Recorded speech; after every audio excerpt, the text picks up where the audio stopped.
আসসালামু আলাইকুম রহমতুল্লাহি ওয়া বারাকাতুহু। নিশ্চয়ই আপনারা অবগত হয়েছেন, আগামীকাল ৬ ডিসেম্বর ভাঙড় বিজয়গঞ্জ বাজারে ওয়াকফ বিল সংশোধনের নামে কেন্দ্র সরকার ওয়াকফ সম্পদকে হরণ করার যে একটা ষড়যন্ত্র করেছে, তার প্রতিবাদে এবং ওবিসি যেটা আমাদের যার মাধ্যমে তবু সংখ্যালঘু মুসলিম সম্প্রদায় দু একটা চাকরি পেত, সেটাকেও যে আজকে বিরাট পরিকল্পনাভাবে রুখে দেওয়া হয়েছে তারও বিষয় নিয়ে, এবং বিশেষ করে মাদ্রাসা শিক্ষা ধ্বংসের মুখে যে ঠেলে দেওয়া হচ্ছে, এইসব ইত্যাদি বিষয় নিয়ে যে আগামীকাল ভাঙড় বিজয়গঞ্জ বাজারে ৬ ডিসেম্বর যে প্রোগ্রাম করা হয়েছে, নিশ্চয়ই আমি জানি আগামীকালটা শুক্রবারটা একটা মানুষের একটু সমস্যা হয়, তবে ৬ ডিসেম্বরটা শুক্রবার পড়েছে। ৬ ডিসেম্বর এই জন্য আমরা ঠিক করেছি, ৬ ডিসেম্বরটা নিশ্চয়ই আমরা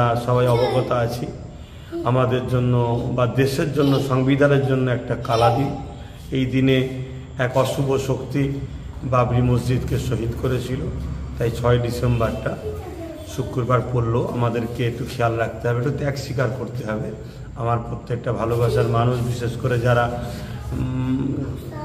ন্যায় সত্যের পক্ষে ন্যায় ইনসাফ করেন মানুষ যারা, তারা একটু ত্যাগ স্বীকার করবেন, দুটোর মধ্যেই আসবেন। কেন শীতের বেলা প্রোগ্রাম ৪টে পর্যন্ত ওর বেশি করা সম্ভব হয়ে উঠবে না, তাই দুটোর মধ্যেই চলে আসবেন, এটুকু আশা রাখবো। একটা দিন কষ্ট করবেন, যারা আসতে ইচ্ছুক একটু সকাল মানে দুটোর মধ্যেই আসবেন, এটা আশা রাখবো।